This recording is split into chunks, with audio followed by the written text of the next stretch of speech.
Good morning students. Today's our topic is Understanding Windows. तो हम लोग इस चैप्टर में विंडोज़ के बारे में जानेंगे. A computer has a special program which manages all the jobs of a computer and make it run. तो कंप्यूटर के पास कुछ खास तरह का प्रोग्राम होता है जो कि मैनेज करता है कंप्यूटर के सारे जॉब्स को और उसे रन भी कराता है. This is known as the operating system. इसको ऑपरेटिंग सिस्टम कहते हैं. The operating system is just like the principal of your school. तो ऑपरेटिंग सिस्टम बिल्कुल हमारे स्कूल के प्रिंसिपल सर की तरह वर्क करते हैं. जैसे the principal has various responsibilities. जैसे कि उनके पास बहुत तरह का रिस्पॉन्सिबिलिटीज़ होता है, यानी जिम्मेदारियां होती हैं उनकी बहुत सारी. Regarding managing the schools. तो स्कूल को मैनेज करने से रिलेटेड उनके पास बहुत सारी जिम्मेदारियां होती हैं. Like supervising students. जैसे कि स्टूडेंट्स का देख रेख करना, टीचर्स का देख रेख करना, and workers maintaining discipline, analysing examination schedule, time table, curriculum meeting, parents and visitors.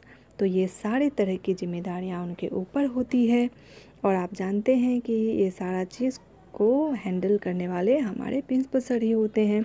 जैसे मीटिंग, पेरेंट्स एंड विजिटर्स, ये सारा चीज़ प्रिंसिपल सर ही देखते हैं.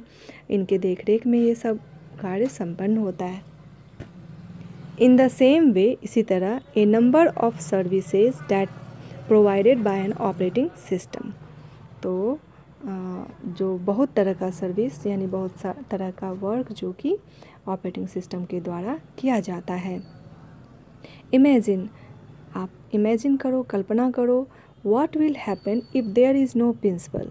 तो क्या होगा अगर प्रिंसिपल नहीं होंगे इन द स्कूल, यानी हमारे स्कूल में अगर नहीं हो तो प्रिंसिपल सर, तो फिर क्या होगा. एवरीथिंग विल बिकम और अनऑर्गेनाइज्ड. तो उनके रहने से ऑर्गेनाइज्ड वे में सारा वर्क होता है, व्यवस्थित रूप में वर्क होता है, और अगर वो नहीं रहते हैं तो अनऑर्गेनाइज्ड हो जाता है, यानी अव्यवस्थित हो जाता है, कोई भी काम ढंग से नहीं होता. सिमिलरली, उसी तरह if the operating system is not working in a computer. अगर ऑपरेटिंग सिस्टम कंप्यूटर में वर्क नहीं कर रहा हो तो क्या होता है, it will not be able to perform any operation. तो किसी भी ढंग का ऑपरेशन करने में सक्षम नहीं होगा computer. So the next is operating system acts as a central coordinator between hardware and software. तो बिना ऑपरेटिंग सिस्टम के जो हार्डवेयर है और जो सॉफ्टवेयर है कंप्यूटर में, वो सारा चीज़ जो है बेकार हो जाता है, वो वर्क नहीं करता. तो उस दोनों के बीच का ये सेंट्रल कोऑर्डिनेटर है, यानी दोनों सभी लोग ये दोनों इनके कोऑर्डिनेशन से ही सारा काम, यानी सारा हार्डवेयर और सॉफ्टवेयर पूरा जो सिस्टम है वो वर्क कर पाता है. नॉट टेल मी, अब मुझे बताओ, when we use the word window. तो जब हम लोग यूज करते हैं वर्ड, जो शब्द है window, which picture comes to your mind. कैसा पिक्चर तुम्हारे दिमाग में आता है, कैसा पिक्चर बनता है.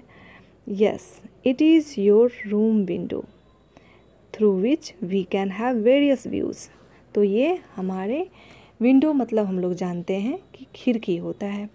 तो ये हमारे रूम के विंडो के तरह ही ये हमारे दिमाग में इमेज बनती है कि एक खिड़की की इमेज बनती है. तो खिड़की से हम लोग क्या करते हैं, खिड़की से हम लोग बाहर का व्यू देखते हैं, बाहर का नज़ारा देखते हैं. उसी तरह से सिमिलरली इन कंप्यूटर्स, कंप्यूटर में window is a program. Window क्या है, प्रोग्राम है. डैट शोज़ डिफरेंट प्रोग्राम्स, जो कि बहुत तरह का प्रोग्राम्स को दिखाता है on the computer screen, computer के स्क्रीन पर. यानी जैसे हम लोग खिड़की से बहुत तरह का नज़ारा देखते हैं, उसी ढंग से हम लोग यहाँ पर भी विंडोज़ में बहुत तरह का प्रोग्राम देखते हैं. बहुत सारा प्रोग्राम दिखता है जिसको कि हम लोग रन कर सकते हैं, जिसको हम लोग यूज कर सकते हैं अलग अलग कामों के लिए। और वो प्रोग्राम कहाँ दिखता है? कंप्यूटर स्क्रीन पे दिखता है। So the next point is window is an operating system. Window क्या है? ऑपरेटिंग सिस्टम है। विदाउट इट, इसके बिना, we can not start the computer and work on it. तो हम लोग इसके बिना कंप्यूटर पे को स्टार्ट नहीं कर सकते और वर्क नहीं कर सकते। इन दिस चैप्टर, इस चैप्टर में we will learn about Windows 7। तो हम लोग विंडोज़ 7 के बारे में इस चैप्टर में जानेंगे। So come to the next point, quick quiz. What acts as a central coordinator between hardware and software. तो हम लोगों ने अभी पढ़ा था कि ऑपरेटिंग सिस्टम किस ढंग से वर्क करता है। तो कोऑर्डिनेटर के रूप में, सेंट्रल कोऑर्डिनेटर के रूप में वर्क करता है। किसके किसके बीच? हार्डवेयर और सॉफ्टवेयर के बीच। Now let's move to the next point, this is fact file. ये फैक्ट फाइल में हम लोग जानेंगे Bill Gates, he is the owner of Microsoft. ये ऑनर है माइक्रोसॉफ्ट कंपनी के। And one of the richest man of the world. और world में यानी दुनिया में जितने भी धनी आदमी लोग हैं उनमें से एक ये भी हैं।